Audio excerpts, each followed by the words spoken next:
Sorry rivals, how to play.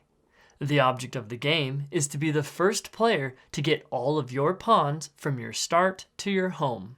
Lay out the board, then shuffle the deck and deal 5 cards to each player. Then place the deck face down on the board. Players look at their own cards but keep them hidden from their opponent.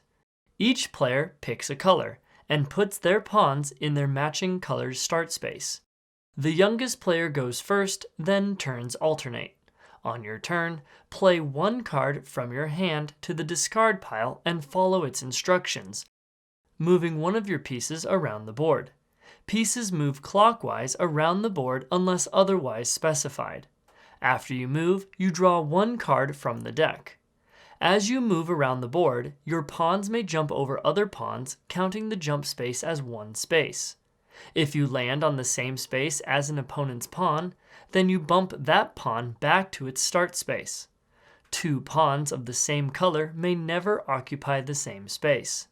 You may not bump your own pawn. If you land by exact count on the beginning of the slide, indicated by a triangle, and that slide includes your color, then you must slide your pawn to the end of the slide and bump off all pawns, including your own, back to their start spaces. If you land on a slide that doesn't have your own color, or you land in the middle of a slide, then you stay put. You must move if you can, even if you don't want to. If you are unable to move, you lose your turn. When your piece makes it all the way around the board, you continue moving into your safety zone, then into your home. You do not need to move into your home by exact count. The first player to get all 3 of their pawns into their home space wins.